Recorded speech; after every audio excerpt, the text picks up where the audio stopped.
A Kia morning to all of you.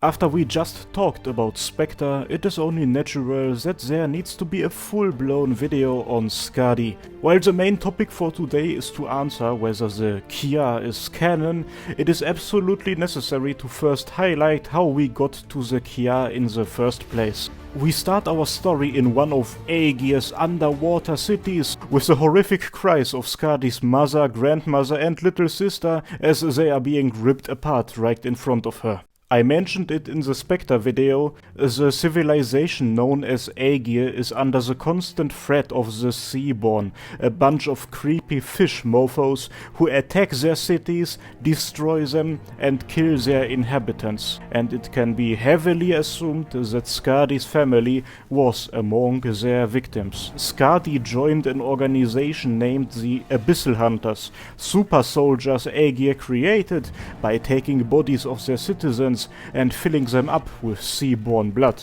Skadi joined a company led by this bloke, Ulpianus. Look at him.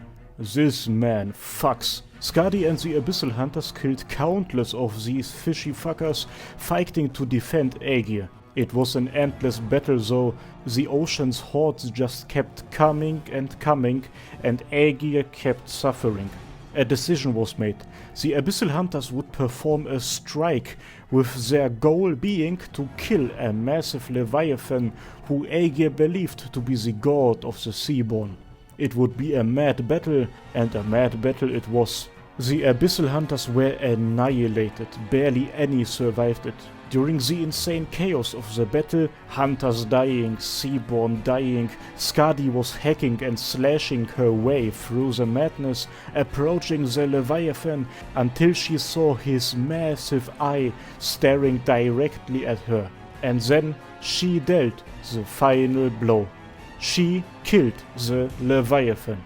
While the Abyssal Hunters had met their objective, Skadi's life would change forever. She does not remember how she survived that battle or what happened directly afterwards. She ended up getting to the shore. Just like the other surviving Abyssal Hunters we know of, she did not return to Aegir but left the water. She was completely unaware of that though. She thought that she was the last Abyssal Hunter alive. This thought dominated Skadi for the foreseeable future. She feels incredible guilt for being, as she thinks, the only one who survived the onslaught. She spent quite some time looking for other hunters who potentially survived everything, but without any success. It gets stated that she greatly misses the other hunters and wishes nothing more than to one day talk to them again. On land, Skadi continued to be a hunter, a bounty hunter. One of the most infamous ones in Terra's bounty hunter community. Among them, she became known as the Walking Catastrophe. That's where that nickname comes from. But things don't become any better for her. On land, she would run into multiple situations in which people died because of her. You see, for some reason, the sea monsters are attracted to her blood specifically, and because of that, they just kept killing people around her. A very sad moment gets revealed in Undertides when she failed to save the son of an information dealer and was only able to bring his dead body back. They died because of me. They despised me, they were scared of me, and they blamed me for it, is how Skadi would later describe it. It seems like the feeling of being responsible for those deaths made things even worse for her. A constant companion Skadi would have all the time after the final battle were nightmares. Skadi would constantly dream about the battle. In those dreams, every time she gets to the point of killing the Leviathan, she then gets swallowed up by the sea's currents. She gets pulled down while being like paralyzed.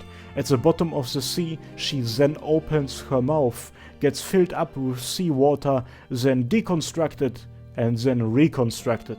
That's the shit she dreams about. Skadi later says that she doesn't understand those dreams. She wants to know what's happening to her and she wants answers. One more thing with her, which just kinda gets mentioned on the side, the information dealer I mentioned earlier states during Undertides how Skadi back in the day told him about her comrades and their deaths, which and that's kinda my personal interpretation of things, shows just how much she is missing them, especially having conversations with them.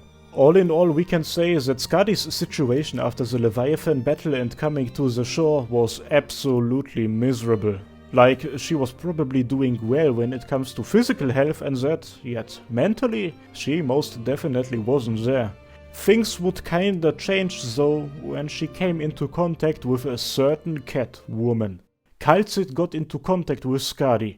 Previously, Kal'tsit got a hold of Laurentina, another Abyssal Hunter. I'm not gonna go into details on how, just watch my video on Specter, and don't worry, it ain't through human trafficking.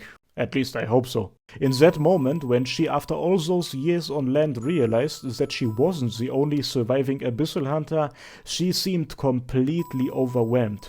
But she didn't get enough time to for once be happy about something.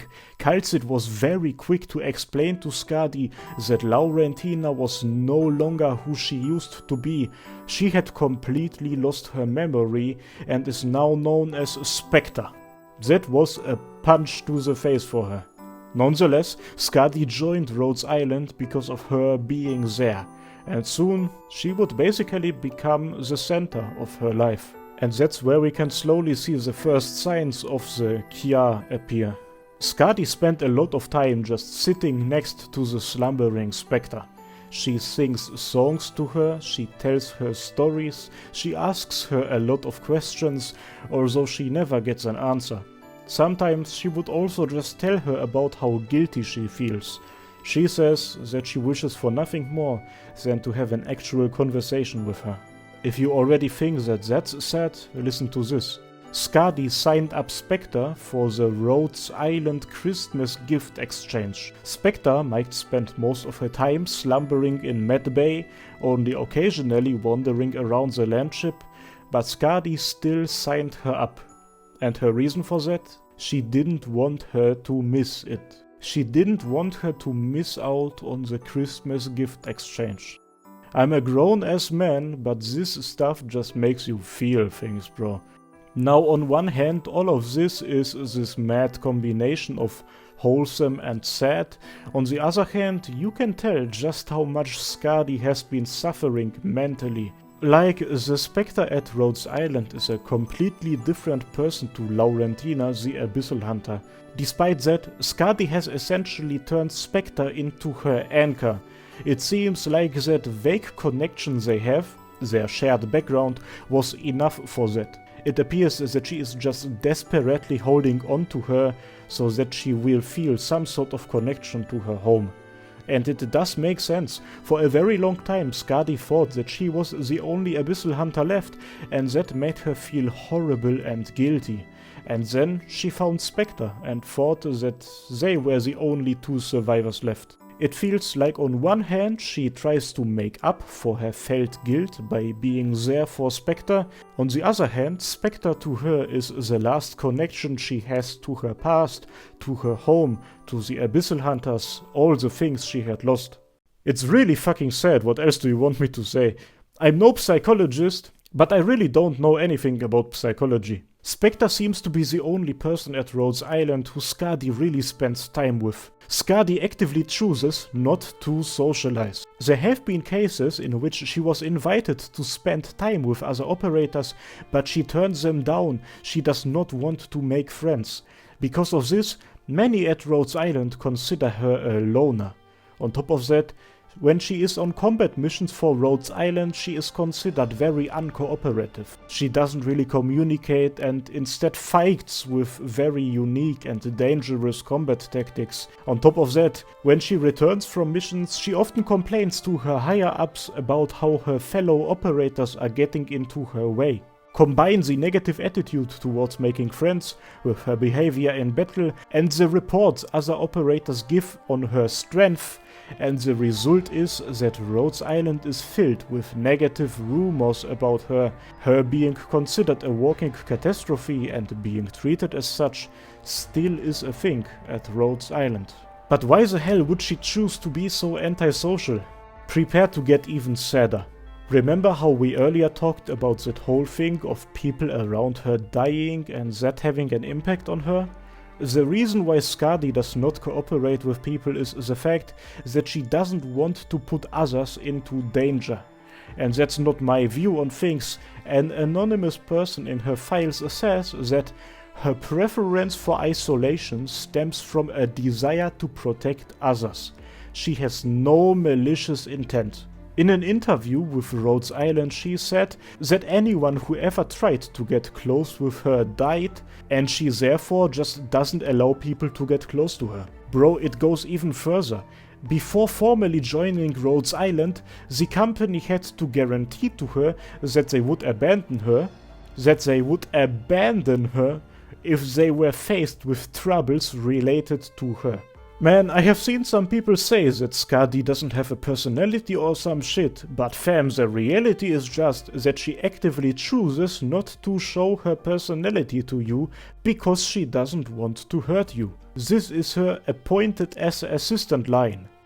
Madness. And this is where the real Kya lies. Skadi's life is filled with people close to her dying, her blaming herself for it, and then her distancing herself from people so that they won't get hurt. Pushing people away turns her into a loner, and the weird rumors about her make sure that she stays a loner. The only person she really has in her life is Specter, this vague connection to her home, this vague memory of the time when she still had people around her.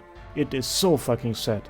And the maddest thing about that is that this is not how Skadi always used to be. Way later, Gladia and Laurentina would both comment on how Skadi had become very soft and just isn't her old self anymore. They call her soft-hearted. All the trauma must have really changed her. And this is why you absolutely should care for her. The care is not her face, not her hair, just kind of her face. She has one of the saddest stories in all of Arknights and is most definitely among the by far loneliest characters in all of Arknights. However, Rhodes Island has made a decision to deal with her situation, to gain her trust, and to maybe even make her a bit less of a loner. You. The Doctor was put directly in charge of Skadi with the sole intention of doing all those things. You are supposed to gain her trust and to make her feel better. Essentially, the Doctor has gotten the mission to Kya at her. Yes, we can in fact say that Kya Skadi is canon. Now, some of you familiar with Skadi's story or the Abyssal Hunter story in general will probably ask yourselves why we have not really gone into the details of a very, very important plot point related to her, especially if you look at how much time in the video is left. And well, my answer to that is, after Specter and Skadi have gotten their own videos, I think it is only fair if QaiserMlg is getting her own video as well. And with that being said, thank you to my channel members, with a very special thank you to Ankoku, Ezreal, Carousel, Eva, Chris, Daniel Henriquez, Darth Eldosh, Demoboy125, Elliot Hansen, Erwin Heckler, Jimshot First, Just Another, Random, Longo, Neo, Cubic, Salvessa, Written, and Zephyrinix. Thanks a lot for your support, guys, and to you, thanks for watching, and I hope that I will see you next time. Cheers!